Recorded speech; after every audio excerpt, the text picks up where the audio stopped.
I'm Barry Steigers, the host of K-High Radio's morning news program. Also the host here at the Auburn News Channel 20, which is seen on Wave Cable TV on Channel 20. And also you can see us at our website at actv20.org. Councilman Mike Holmes, former naval officer, city councilman, and an active member of the Naval League here in Auburn, talked with me on our News Channel 20 camera about the dedication on Memorial Day of the new lighting system for the American flag that the League has recently activated and installed at the memorial at the Auburn New Cemetery. Tell me how the Navy League has been involved in this whole memorial. Well, I was president of the Navy League Council back in 2002, 2003. And it had always kind of been curious, part of my part, I was curious as to why there was not a some kind of war memorial in Auburn. And so we started looking around for a place to possibly put one. And it turned out that section in the new Auburn Cemetery seemed to be an ideal location. So we began to raise money. We got a major amount of money from the Veterans of Foreign Wars. We also had a challenge grant from the United Auburn Indian Community for about $6,000. And we managed to raise about $30,000 to put that memorial in there. As we were raising money, we were also researching the local war dead, starting from World War I up to the present time. And that took a good deal of research to identify who those people were. So in 2005, we got the memorial in place and had it all the names inscribed on the memorial, and we've been having our Memorial Day ceremonies there since 2005. So this was the 8th year of those ceremonies. And during, as you know, flag etiquette is requires that you not fly the American flag at night unless it's illuminated. So several years ago it was mentioned to me that we ought to try to do a project to get it illuminated, and so we started researching that and found a solar system that seemed to work, and had a lot of help with the PG&E and local contractors and so forth, and raised enough money to have this solar system installed so that the flag would be illuminated at night. And so that eliminates the need to take the flag down every evening at sunset. So one of the major people from the Navy League who was involved with this was a gentleman named Don Anderson, who really led the effort to raise the money and do all the technical stuff that, in order to get it done. And of course, as you know, Congressman McClintock was there at our ceremony on Memorial Day, and he presented us with a flag that had flown over the U.S. Capitol. So we put that new flag in place, and that's where it waves today. So Auburn News Channel 20 Paula Johnson, on her neighborhood beat this week, went out and watched as they opened a new trail in Auburn. The Placer Land Trust, which is celebrating the opening of this brand new trail, starting at Kelstar on Bowman Road, just off I-80. The hike along the trail is a very gentle slope, just enough to slow down and smell the flowers, the wild blossoms, and see the wildlife that inhabits this incredible, peaceful oasis. you also get incredible views of the Sierras where there are still some snow tops. Supervisor Jennifer Montgomery was there to support the effort, as trail preservation is a cause that's near and dear to her heart. Today, because Placer County really was not a funding partner in this acquisition. I know we were involved very early on in some of the early discussions with the then landowner, but Placer County has been a just delighted and willing partner over the years on other acquisitions, whether it's as far up the hill as Cisco Grove, where there's a beautiful little pocket park if you haven't been up there, or down here to the, Harvigo Bear River Preserve. Unbelievable opportunities, I think, for the county as a public entity to partner with private groups like the Placer Land Trust. And it's an unbelievable opportunity for all of us.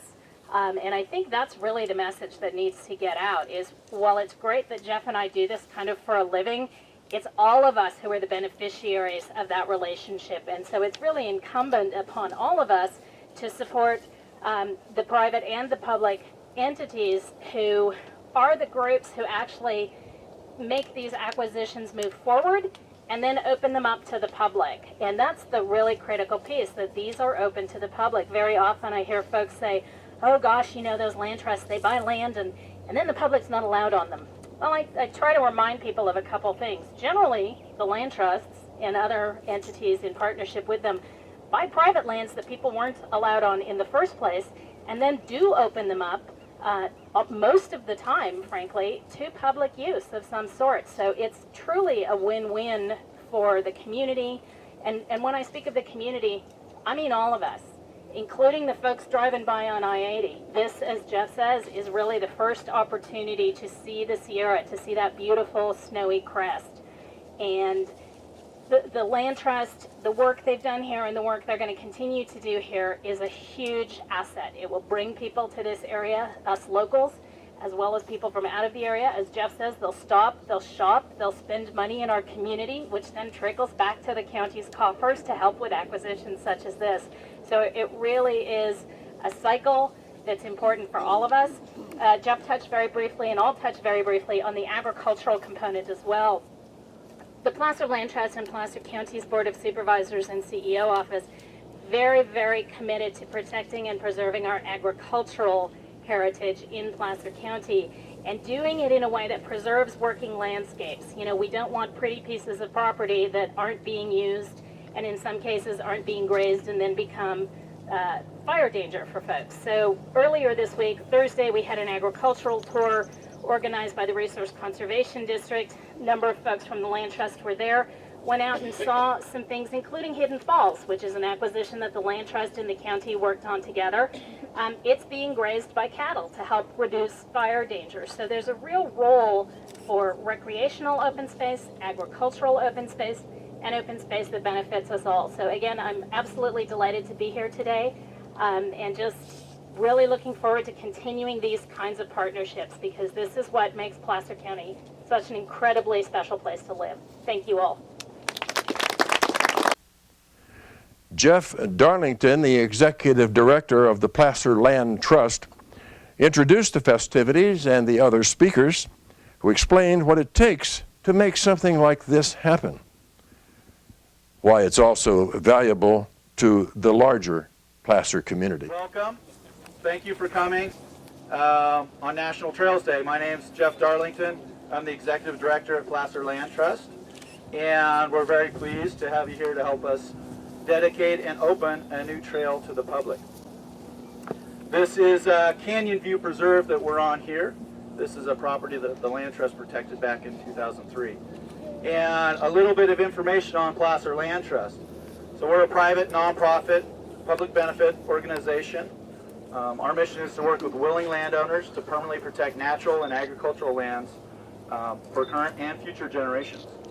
As part of our mission, we protect a lot of lands that provide value to us here in Placer County and make this such a wonderful place to live, to work, to play.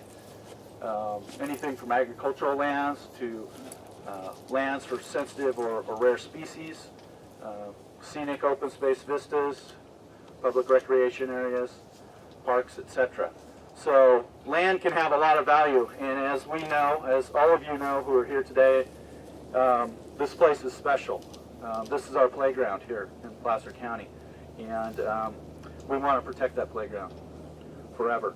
So the Land Trust has worked with willing landowners and a number of conservation partners to protect over 7,400 acres across the county, some by working with landowners to put conservation easements on their land, and some where we now own and manage the land, like where we are today.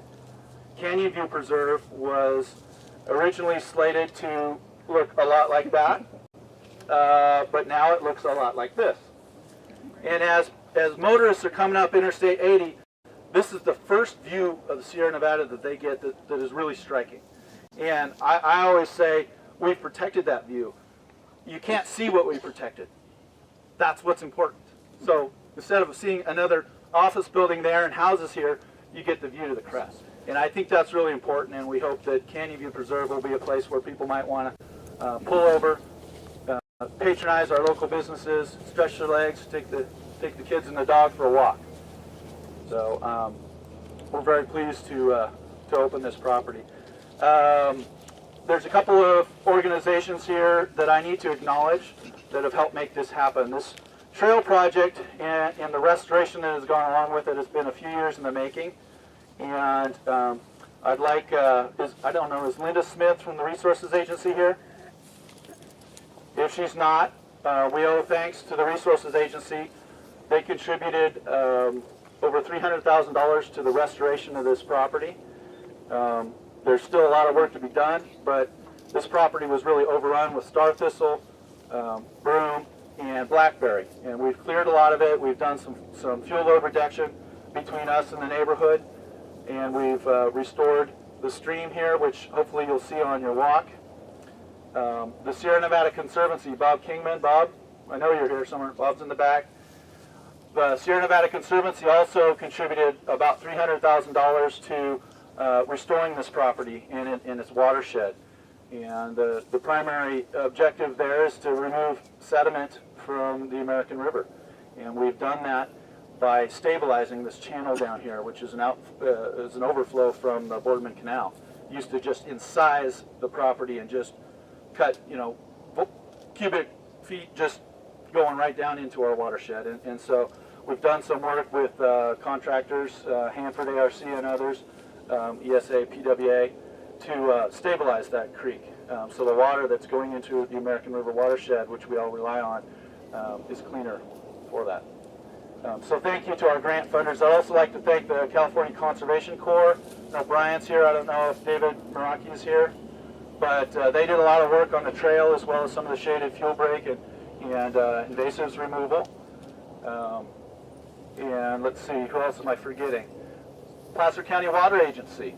As you came in on that switchback up there, you could see the Placer County Water Agency canal facility to your left. That used to be open canal, and it's not a good idea really to bring a public trail across an open canal. So we didn't think it was a good idea. PCWA certainly didn't think it was a good idea. So what we did is we partnered on encasing that canal so we could walk over it safely. So PCWA put in a lot of their own funds to help us do that. And it was a project that they wanted to do anyway, so it was a real win-win. And in the land trust business, that's what we look for. So I'd also like to thank the AmeriCorps NCCC program, DUDEC, and many, many others who helped with volunteer labor to make this property what it is today. And what it is today is we have 58 acres of protected land. We have a 1-mile loop trail here called the Canyon View Trail. And off the Canyon View Trail is another 1/4-mile loop down at the creek where you can see the restoration work. That's called the Harrigan Loop, and that's named in honor of Virgil Harrigan, who passed away a couple of years ago and left some money for Placer Land Trust in his will. So thank you, Virgil. We're really blessed, and you may not appreciate it, but I see it when I talk to other land trusts and I go to conferences.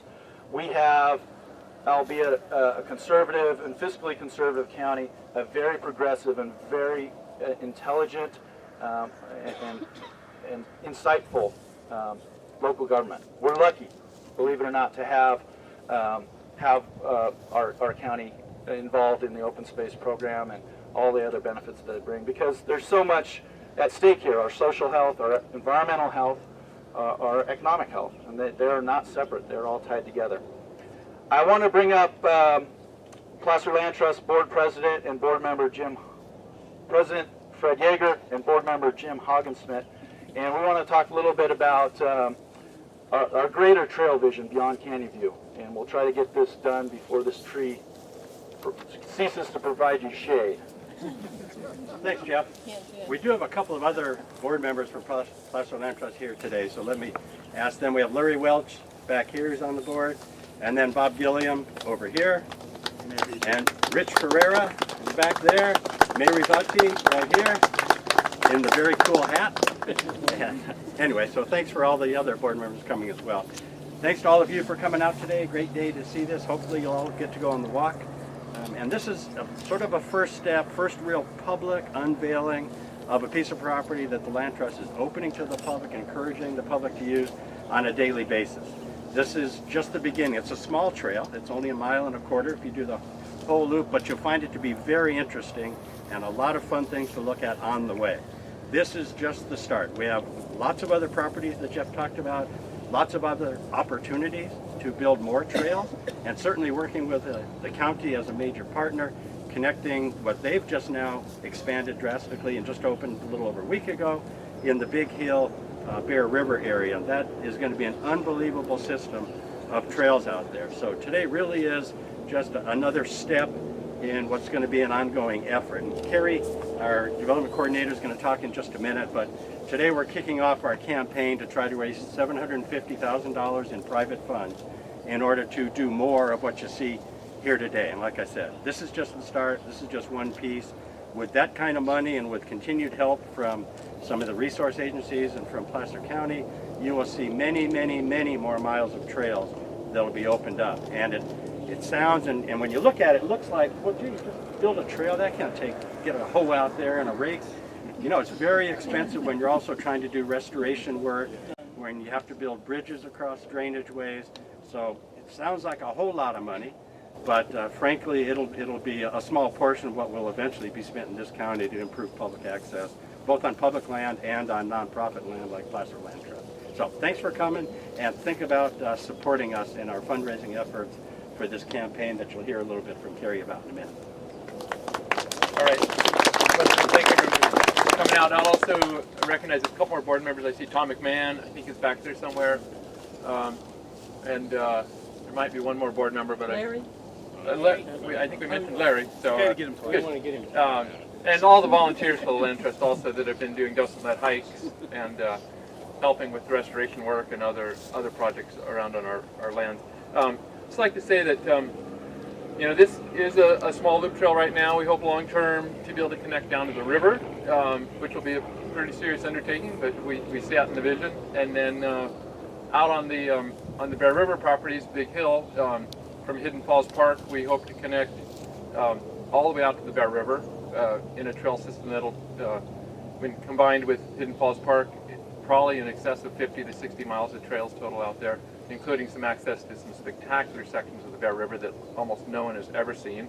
But we got a lot of work ahead of us. Unfortunately, with trails and public access, it means we got to build parking lots. We've got to find ways to get people to those parking lots, and make sure that the neighbors are all happy around our preserve. So it's not just as simple as throwing open a gate and saying go ahead and hike out there. So we've got some work ahead of us, and that's why the big campaign. But we know what we need to do, and we're committed to getting there as quickly as we can. Thank you. Thanks, Fred and Jim. Real quickly, just a couple seconds of silence so you can hear what you're going to leave behind here shortly. It's pretty amazing this close to the freeway that we have an opportunity to get into nature. I'd like to introduce Carrie Thomas. She's our community relations manager, and Carrie's going to talk a little bit more about the trail campaign and what we're doing here. Thanks, Jeff. You guys have actually heard quite a bit about what we're up to so far from the folks that have spoken before me. We're working on raising $750,000 over the next year to build up to 20 miles of new trails on about 3,000 acres of wilderness just north of Hidden Falls, along Big Hill and into Harveyville Bear River Preserve. So it's a pretty astounding undertaking. It's completely unparalleled what's going to be happening up there in the foothills. All of that type of ecosystem is typically private land, as Jennifer was talking about. And this is really a turning point for Placer Land Trust. I started here in 2008, and I am a passionate outdoors person. But we didn't have any trails for the public. And what I found out is we were kind of acquiring and amassing properties with this vision, and we've been doing it for over a decade. But it takes a long time to build the critical mass and to get the connectivity. And it's 4 or 5 different properties that had to come together to build what is now going to be this amazing system. So we're excited to be changing from this land trust that people think don't have any public access to a land trust that's really going to dive in and welcome the public on our properties. But we need your help first. All of my best memories in my life, and maybe even all of the memories I really remember, come from being outside. I grew up in a hiking family in New Hampshire, and I climbed Mount Washington when I was 6. Everything I did as a kid has the backdrop, and just it's infused with views off of the tops of mountains, or the dappled sunlight coming through a deciduous forest, or messing around in a stream, or catching pollywogs in the pond, whatever it was. My whole childhood started that way, and then it continued. I met my husband on an archaeology dig in Colorado, and we trekked around these amazing sandstone canyons in southeastern Colorado that carved their way through the grasslands, and had our climbing shoes tucked on our backs, and that's how we got to know each other. And that month that we spent there just sort of set the backdrop for the rest of our 18 years of relationship, where we've explored the world together that way, and just always outside. I've never gone on a trip in a foreign country and actually stayed in a hotel. We sleep outside wherever we go. I knew he was going to propose to me because he actually got a bed and breakfast. And now I moved about a decade ago here to the foothills, and I just completely fell in love with this landscape. At first it was really overwhelming, the intensity of the brown and the amazing impossibility of the oaks when they stay green in September. And then I watched the whole thing unfold and turn green, and the flowers bloom, and we spent time up in Tahoe, and you look across the lake from the mountains on the west shore. The whole of Placer County just inspires me, and I'm so grateful for the amount of, they're just natural playgrounds everywhere. We have the state recreation area and so many different places and trails that we can play in, and Placer Land Trust is really excited to become part of that treasure trove, to have new trails for all of you to enjoy. But we just can't do it without everybody's support, whether you want to give $10, $50, $50,000, no big deal. Everything counts, and we're really going to be working hard on this over the next year. Please contribute money. Please find me today. I'll be available, especially as you're leaving. But tell your friends about it. If you love being outside like I do, if you find refuge and solace and inspiration in being in that great outdoors, tell your friends to look us up, placerlandtrust.org, find out more about what we're doing, come visit us, get to know us, and help support this great effort. So I think the food's probably nearly ready, and the trail is definitely ready, so let's go out and make some memories.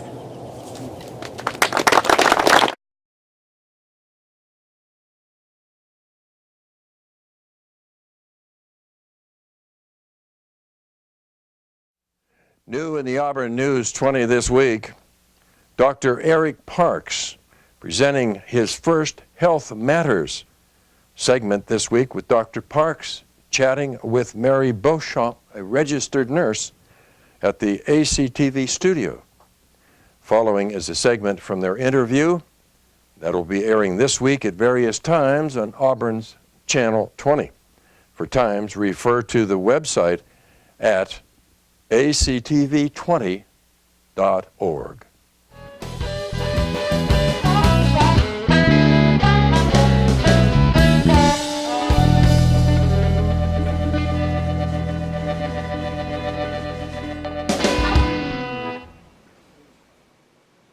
Hello and welcome to ACTV 20 Health Matters.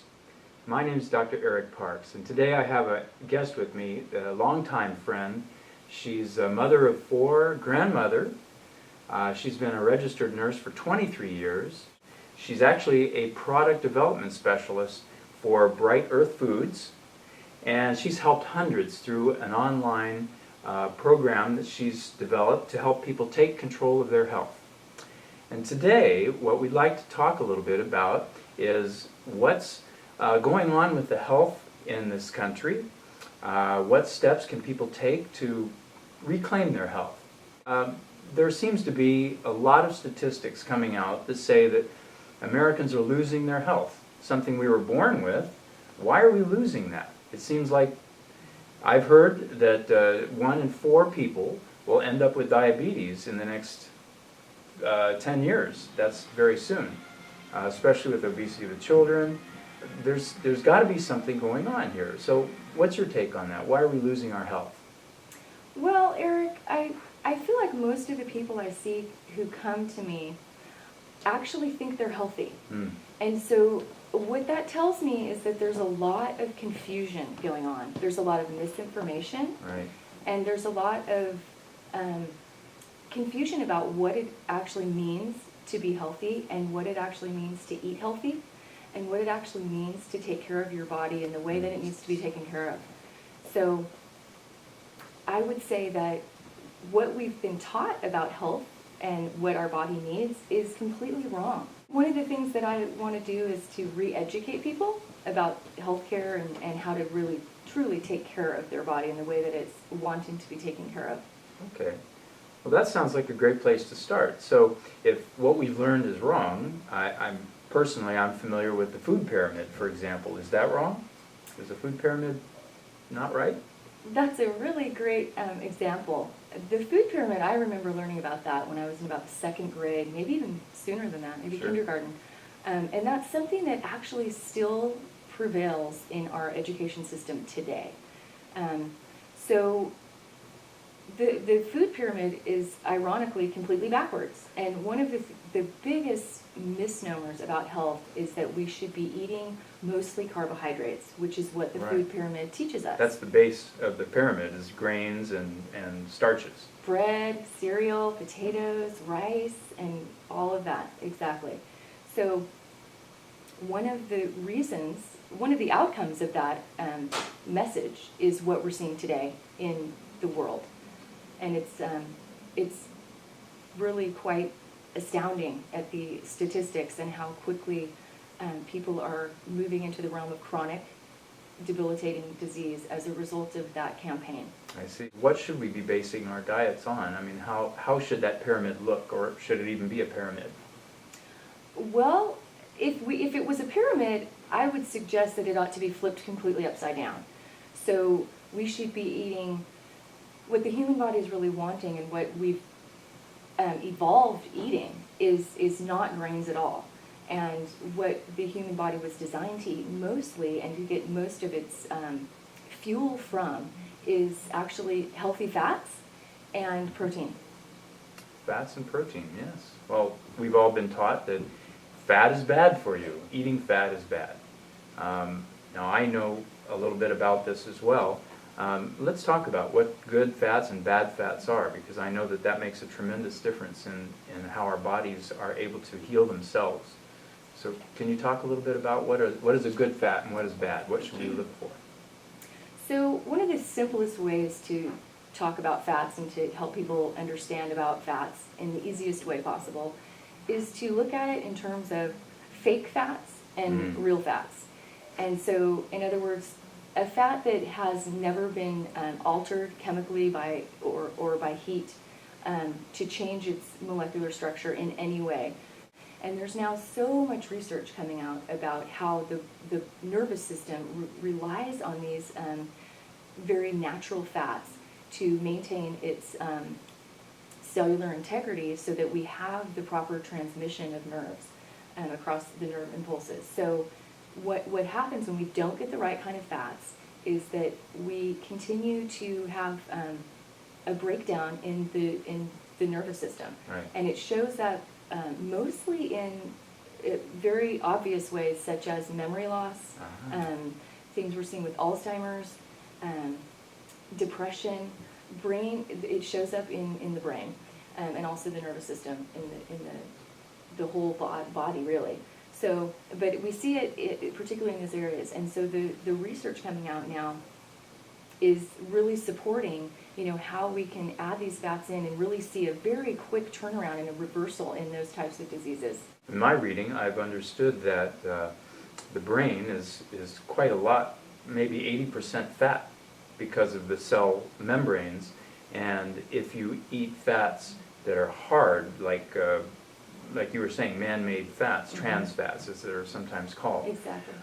Those then get incorporated into our cells and make it more difficult for cells to exchange nutrition and waste and transmit messages. So that may be one of the causes of our cognitive decline as we get older, if we're not eating healthy fats, or avoiding fat altogether seems to be a health problem. Exactly. So one of the problems with the food pyramid is it's telling us to eat very sparing amounts of fats. And so this has penetrated our culture in such a way that we're fat, we're afraid of fat. Fatophobic. Yeah. So the minute you start to incorporate a healthy natural fat, your body can shed off the fat that it's been holding on to, because your body is fat starved, because it's looking for the right kind of fat. And when it starts to get that right kind of fat, it lets go of the fat that it's been holding on to, and your body can release some of the toxins that's also held in that fat tissue as well. Wow, that brings up a subject that we started to talk about at the beginning, which is carbohydrates. Now, I know that carbohydrates are necessary for life. We have to have them. But again, there's good and there's bad if we have to classify them. And you mentioned fat starved. Well, there's also carbohydrate starved. I'm familiar with that. And if we eat, for example, sugar, which has no nutritional value, the body says, yeah, that's nice, I like that, but the nutrition isn't there, so eat more. So it's easy for us to way overeat sugary or sweet things. So tell us a little bit about what your experience is on how do we get our brain to accept naturally sweet foods, and what should we be looking for with carbohydrates? What are some good things that we should be incorporating into our life?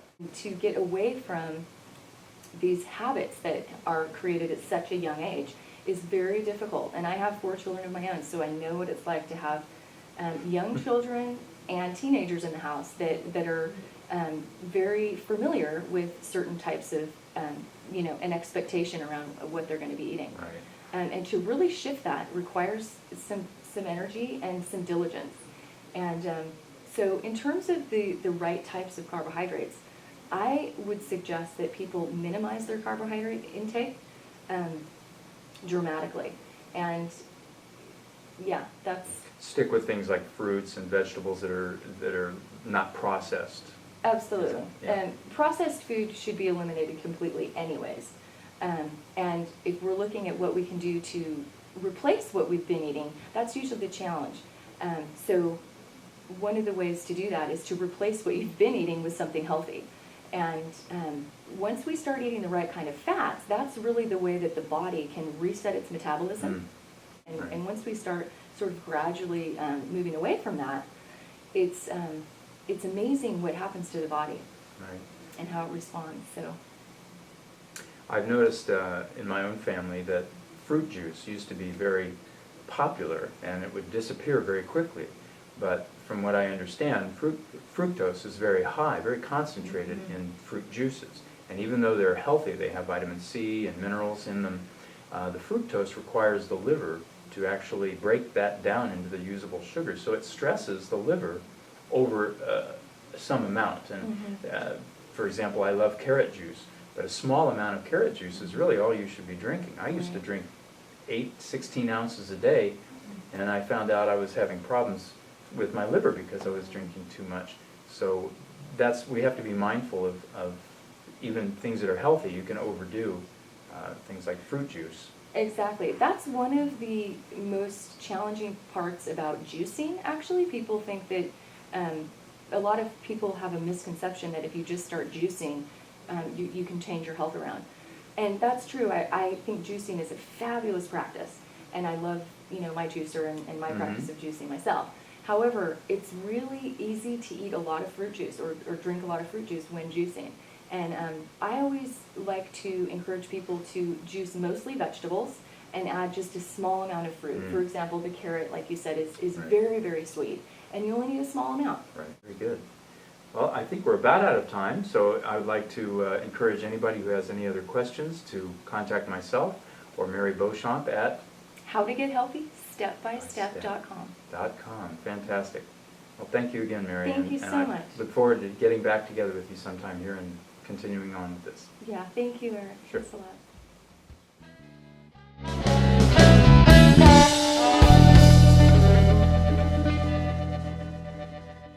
Our own Paula Johnson was out on Neighborhood Beat.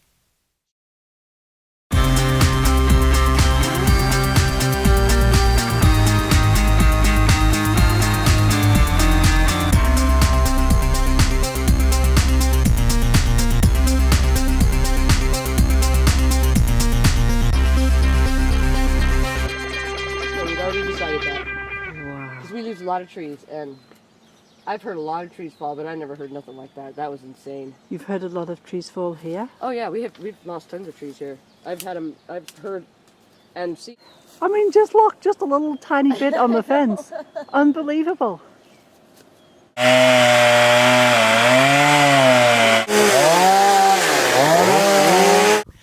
Hi, I'm Paula Johnston with Auburn News 20, and today we had quite a scary event happen at our neighbour's house here in Auburn, and this is Tony Stromer. and Andy Rice. I'm going to let them tell the story about what happened here. Last night about 10:30, this oak tree decided to fall on my truck.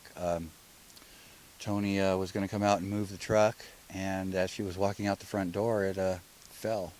She was almost inside the cab at the time of the incident. That is absolutely amazing. I I mean, got sidetracked what looking happened? for my phone. So you were heading out of the house Move the truck. to move the truck. She said, "I'm going to go move the truck." And I said, "Okay." And she goes, "Oh, where's my phone? Can you call it?" And I picked my phone up to call her phone, and she said, "Oh, I found it." And as she went out the front door, this tree fell. I mean, it shook the house. It really rattled. Crazy It sounding. didn't sound like a tree falling over because it broke off in the roots under the ground here. And So how did it sound? it sounded like there was horses running around on the back deck. That's what he heard. That's what it felt like and sounded like. And then we heard the, two pops of the window popping out because it went right across from front to rear, right across the front. And to think you could have been in there. Oh yeah, so could have been in it. 30 seconds and I'd be a goner. Yeah. So tell me something about this tree. It's a fairly old tree, evidently. What kind of tree It's is a it? black oak tree, approximately 80 feet tall. We measured it out this morning. It's, a couple of 100 years old. Tony told me something earlier that oak trees drink quite a large amount of water. It's springtime, and during the spring, the trees are sucking up all the water to, open their leaves and get ready for summer. Well, and it's super hot right now, so it's with the trying weather to suck being up hot, extra it water. swells up inside the cambium layer of the tree. And how much water do you think an oak tree would consume in a day? Well, after the spring push, during the summer, an oak tree can drink 400 to 500 gallons a day. Wow. The hottest summer days we have here, it can drink 400 gallons a day. Before this happened, was there any indication of anything wrong with the tree? Oh no, not any indication from the tree, but from the cat. Our cat was acting weird for a couple of days. I thought he Really? was sick Yeah. because he wouldn't go outside for 2 days, and he's an outside cat. He comes in, eats, meows, and goes back outside. That's it. And he would not go outside for 2 days. I thought he was sick. So We think he heard this tree slowly falling from, under the ground. The Yeah. roots were giving way, and it probably took a couple of days for this tree to fall over just slowly, and it finally broke. Wow, do you think so? I think the cat may I'm have sure of it. I don't felt have any this doubt at going all. on. Yeah. Under the ground. Yeah, I'm Yeah. convinced that animals do have a sixth sense, that they know stuff that we don't know and Oh, for can sure. I think predict so. things. Yeah. I think And so. after it already fell last night, it was late last night. I was hearing little settling noises and little, not very much, and I'd go out on the deck, and he would jump off the table and stand on the chair and meow at me until I came back in. And I was just like, "What's wrong with you?" I thought he'd want out. No, he didn't want out. He wanted me back in. Oh. And then today, he was been laying under the tree all day, and he was even under the truck laying in the glass for a little while. So he must know that it's safe now. Oh, and also there's an ant nest in the bottom of this tree, in the root structure of it right at the base. There's a rather large red ant tree, or nest. And do you think the ants could have damaged the integrity of the base of the trunk? Absolutely, yeah. There's a little bit of rot in there, and any spot for an ant to go make a home, they're going to get in there and make a home. So Would that maybe cause extra weight? I don't know. I don't know. Just weaken the base of it, weaken though. The base of it. And, Yeah. You know, again, it's an old tree, and oak trees are notorious for getting hollow and breaking. And Yeah. Now you kind of expect this sort of thing to happen when we have high winds or storm situations. oh, for sure. It's very unusual. It seems to me that it would happen in the, in the hot on a hot dry day. Is that fairly typical? Yeah, it happens on, the calmest, hottest days there are. So. It happens all different times, whenever it wants to. It's Now, Andy, you are a tree guy. I am an arborist. Yeah. Yeah. So you climb these trees, and I know that you've worked on our property and you've taken down several of our trees. And it's like the story about the cobbler whose kids don't have shoes. What Right. happened? How come this tree wasn't down on the ground? It's an act of God. It's nature at its finest. That's all we can say here on this one. and it didn't look like it needed to be cut. There was nothing wrong with it. Look at it, green, green, green. Yeah, it looks very healthy. It is a very healthy tree. Well, was. Yeah. It got a little heavy, and its roots couldn't hold it up anymore. So now what are you going to do for a truck? If you need any tree work done. It's definitely a goner. Yeah. It is toast. Wow, so it's going to be tough for you to get to work without a truck. It is. But, with the help of friends and neighbors, in the community, I should fare okay. If anybody needs any trees cutting down, I think Andy's going to appreciate some work these days. So, Trimming, weed eating, anything. do you have a phone number or a website? How do people get hold of you if they want their trees? I have a phone number posted on a board down at the end of Mount Vernon in Atwood. Oh, do you? And Give us your number. my number is 530-613-7956. It's an amazing story. Well, thank you for sharing your story, guys. I'm sorry that this has happened to you, but me too. usually, After God. usually behind every cloud there's a silver lining. So I'm All looking right. forward to hearing what Well, your the silver silver lining lining in is. my book is that I'm Is still that you're here. still alive, Tony? I'm glad nobody got hurt, bottom Yeah, line. yeah. 'Cause, That's a it was miracle. real close to I think Tony has an angel looking after her. something. Probably. Yep, never drive faster than your guardian angel can fly. The California black oak is a critical species for wildlife. Oaks may be the single most important genus used by wildlife for food and cover in California forests and rangelands. And California black oak occupies more total area in California than any other hardwood species. Livestock also make use of this species for food and cover. Losing his truck at this time is really going to hurt. Things are challenging enough. If anybody is looking for tree and weed clearing services, I can personally vouch for their integrity. Tony and Andy have always been diligent and professional, with safety first as their motto.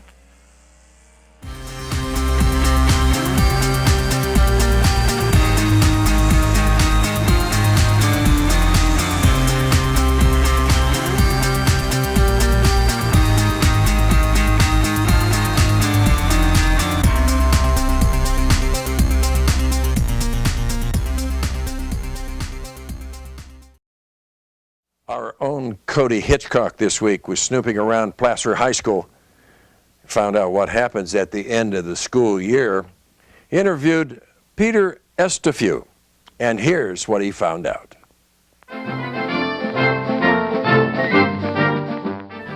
Hello Barry, this is Cody Hitchcock, the home and flag runner for Auburn News 20.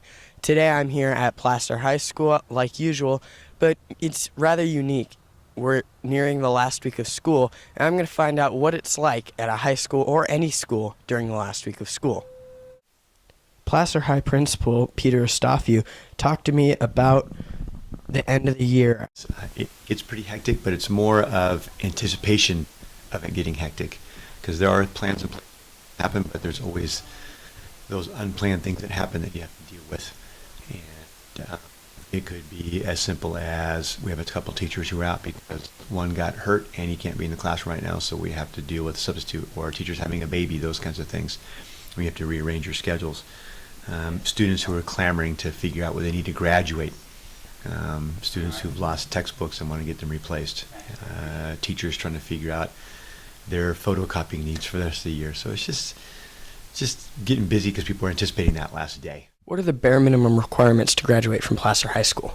The bare minimum requirements are 260 credits to graduate, and the reason we put it that way is you can actually earn 320 classes a year in passing all your classes.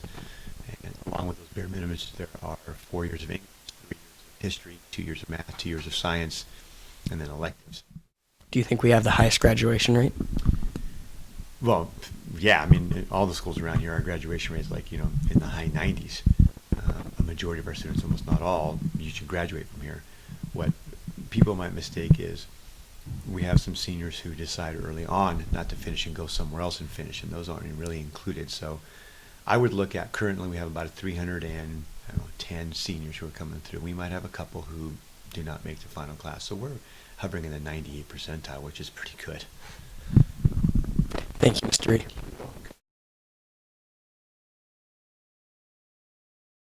Longtime counselor Carol Coons is retiring from Placer High School. This has been Cody Hitchcock for Auburn News 20. Barry, back to you. I'm Barry Steigers, the morning host on K-High Radio, and also your host here on Auburn News Channel 20. Have a great week. I'll see you next week.